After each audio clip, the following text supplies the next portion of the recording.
Hello বন্ধুরা, technical PB সরকার চ্যানেলে আপনাদের সকলকে স্বাগত জানাই।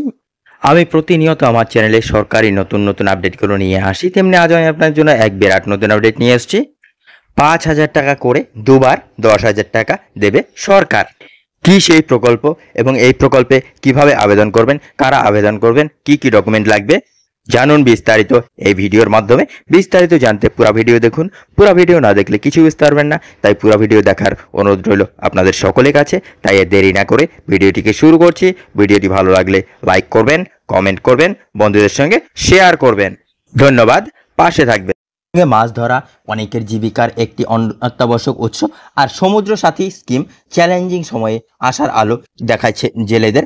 অর্থমন্ত্রী চন্দ্রিমা ভট্টাচার্যের নেতৃত্বে চালু করা এই উদ্যোগটি রাজ্যের নাগরিকদের, বিশেষ করে জেলে সম্প্রদায়ের কল্যাণে সরকারের প্রতিশ্রুতির ওপর জোর দেয়। এর জন্য 200 কোটি টাকার বাজেট বরাদ্দ করা হয়েছে। মাছ ধরার নিষেধাজ্ঞার মাসে আর্থিক সহায়তা প্রদানের মাধ্যমে এই প্রকল্পের লক্ষ্য হলো জেলেদের এবং তাদের পরিবারের ভরণ পোষণের নিশ্চিত করা। সমুদ্র সাথী প্রকল্পের জন্য যোগ্যতার মানদণ্ড: পশ্চিমবঙ্গের স্থায়ী বাসিন্দা হতে হবে, নিবন্ধিত জেলে হতে হবে। আবেদনের যোগ্য কোন কোন জেলার বাসিন্দারা: পূর্ব মেদিনীপুর, উত্তর 24 পরগনা, দক্ষিণ 24 পরগনা। সমুদ্র সাথী প্রকল্পের সুবিধা: 2 মাসের জন্য প্রতি মাসে 5,000 টাকা আর্থিক সহায়তা, অর্থাৎ সুবিধাভোগীরা প্রতি মোট 10,000 টাকা বরাদ্দ। বাস্তবায়নের জন্য 200 কোটি টাকার বাজেট বরাদ্দ। প্রতি জেলায় 2 লক্ষ নিবন্ধিত জেলেকে টার্গেট করা হচ্ছে।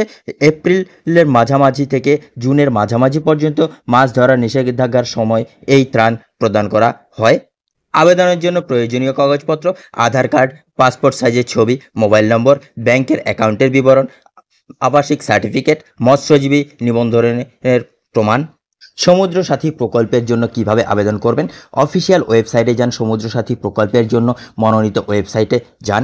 অ্যাপ্লাই হেয়ারে ক্লিক করুন। অ্যাপ্লাই হেয়ারে বিকল্পটি এতে ক্লিক করুন। ফর্মটি পূরণ করুন সঠিকভাবে সহ ডিজিটাল অ্যাপ্লিকেশন ফর্মটি পূরণ করুন।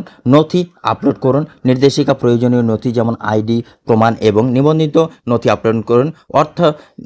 তথ্য পর্যালোচনা করুন। নির্ভুলতার জন্য সমস্ত বিবরণ 2 বার চেক করুন। আবেদন জমা দিন। আপনার আবেদন পাঠাতে সাবমিট বাটনে ক্লিক করুন, তাহলেই হয়ে যাবে সাবমিট। বন্ধুরা, এই ছিল আজকের আপডেট। ভিডিও ভালো লাগলে লাইক করবেন, কমেন্ট করবেন, বন্ধুদের সঙ্গে শেয়ার করবেন।